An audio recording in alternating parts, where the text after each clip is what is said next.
اعوذ باللہ من الشیطان الرجیم بسم اللہ الرحمن الرحیم۔ ناظرین السلام علیکم ورحمۃ اللہ وبرکاتہ۔ آج میں ایک خائن وزیر کے متعلق بات کروں گی۔ گزشتہ سب ملک فارس کا ایک عظیم بادشاہ گزرا ہے۔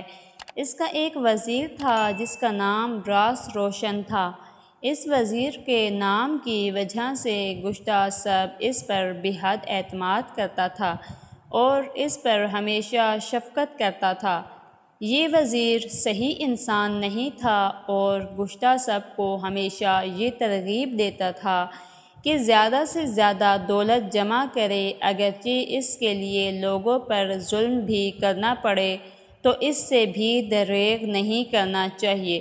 وہ اکثر گزشتہ سب سے کہا کرتا تھا، امور مملکت کا سارا انتظام خزانہ سے چلتا ہے، لہٰذا اگر عوام غریب ہوگی تو تمہارے تابع رہے گی۔ اس وزیر کے کہنے پر خود گزشتہ سب نے بھی مال و دولت جمع کیا۔ کچھ عرصے کے بعد کسی وجہ سے اس وزیر اور گزشتہ سب کے درمیان ناچاکی ہوئی۔ گزشتہ سب نے جب حکومتی خزانہ پر نگاہ ڈالی تاکہ ملازمین کو تنخواہیں دے تو دیکھا کہ خزانہ خالی ہو چکا تھا۔ جب اس نے شہروں پر نگاہ کی تو شہر ویران ہو چکے تھے اور جب لوگوں کو دیکھا تو پریشان دکھائی دیے۔ یہ حالات دیکھ کر گزشتہ سب بڑا مایوس ہوا۔ مایوسی دور کرنے کے لیے وہ تنہا صحرا میں سیر کرنے چلا گیا۔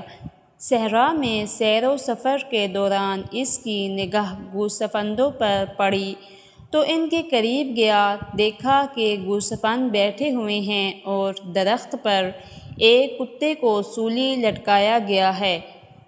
وہ یہ منظر دیکھ کر تعجب کا شکار ہوا۔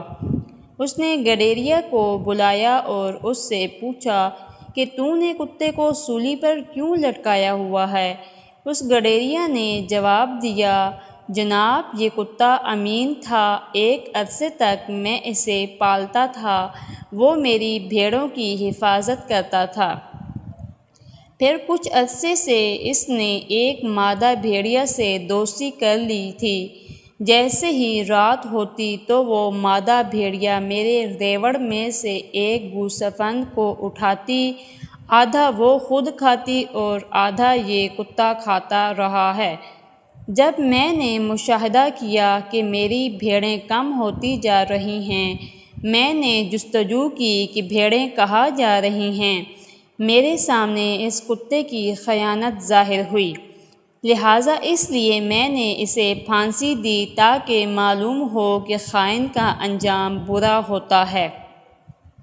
جب گزشتہ سب نے یہ واقعہ سنا تو وہ ہوش و حواس میں واپس آیا اور اپنے آپ سے کہنے لگا کہ میری رعایا میں میرے لیے میری بھیڑیں ہیں اور میں ان کا چرواہا ہوں، مجھے ان کی فلاح و بہبود کا خیال رکھنا چاہیے۔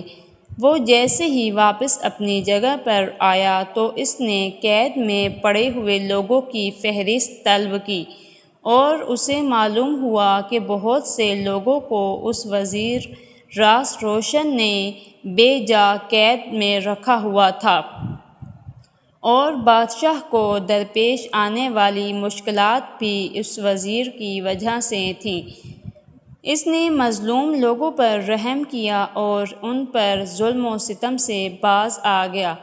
بعد میں گزشتہ سب نے وزیر راس روشن کو گرفتار کر لیا، قیدیوں کی فلاح و بہبود کے بڑے کام کیے۔ اس کے بعد وہ کسی بھی شخص پر اعتماد نہیں کرتا تھا۔ وما علینا الا البلاغ المبین۔